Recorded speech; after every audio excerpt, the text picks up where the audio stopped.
Let's say I'm in need of a pencil sharpener. This is called my demand, and the store has a said number of pencil sharpeners. That is the supply of pencil sharpeners. But I'm pretty sure you were smart enough to figure that out on your own. The concept of supply and demand goes way deeper than that, though, which is why, I'm going to explain it to you the best I can. Now, to get started, I should probably tell you about the concept of demand. Demand is an insistent and peremptory request made as if by right. Or in other words, it's a want of a need that you want. Wait. What? Let's say Bob is in need of a doctor. What? I don't need no doctor. Because he has broken his leg, he's in need of a doctor. In other words, he demands a doctor, or is in demand of a doctor. Now, a more relatable demand is milk. Everybody needs milk. You need milk for your cereal, milk to cook dishes. You need milk for all types of things. Because you need it, you are in demand of it. But I'm pretty sure that's obvious by now. The other side of this concept is supply. Supply is a stock of a resource from which a person or place can be provided with the necessary amount of that resource. Basically, supply is the amount of stuff that you need, which is your demand. No, wait.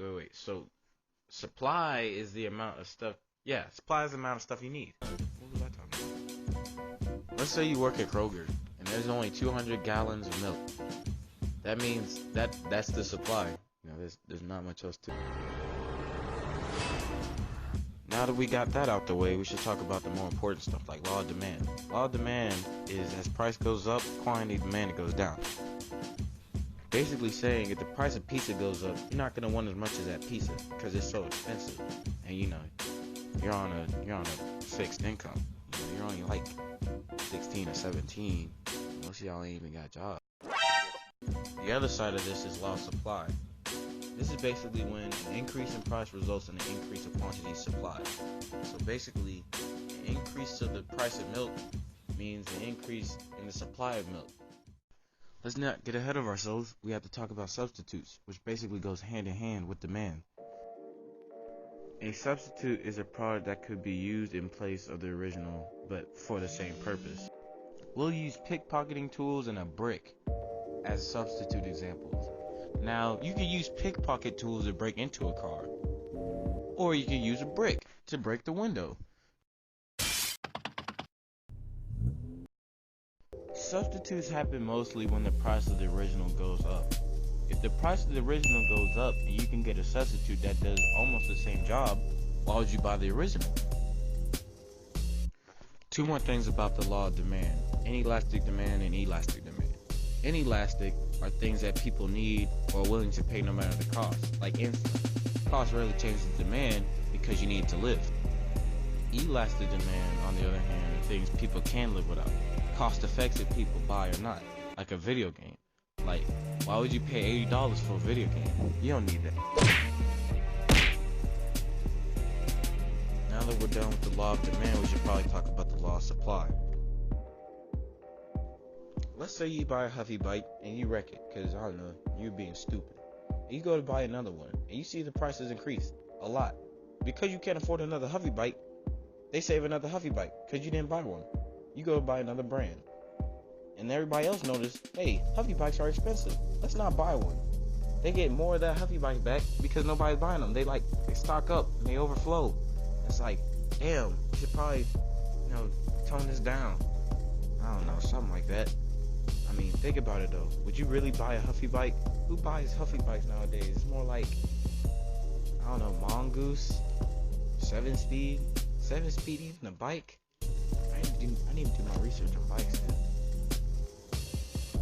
Alright, now that we have the concepts down, we should probably talk about the graphs that come with supply and demand.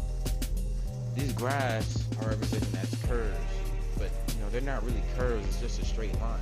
In fact, I don't even know why they call it curves. They should just call it the demand line or the supply line. They call that jump the demand curve. And it looks like this, right? What? This is a demand curve. It's straight. Why is it called a demand curve? The line is straight. This is a supply curve. This basically goes hand in hand with a demand curve. There are other things on the graph too, but since we're not getting into that, that's another time on a different episode. An important thing though that I will talk that's on the graph is price ceiling and price floor. A price ceiling is a government imposed price control of limit on how high prices can be, you know, so like people can't make their prices so high. Because without that, they can make water bottles $3,000 per water bottle. Like that's a lot of money. A lot of money a lot of us don't have. A price floor is a group imposed price control or limit on how low a price can be charged for a product. So basically, you can't really charge things too low because then, that would be bad for the economy. And this is like a system of checks and balances. The price ceiling and the price floor checks how low or high a product can be. One more thing, price floors could also be used in wages. It makes it so that you can't be paid less than what you're supposed to be paid. Really though, if it weren't for the price floor, your boss would pay you in popsicle sticks if he could. Great work. A popsicle stick? What do you take this thing for, man? I can't work if I live off no popsicle stick. The least you could do is give me the damn popsicle. Well, yeah, so that's it. Hope this helped you. If it didn't, tough break. That's the end of this video.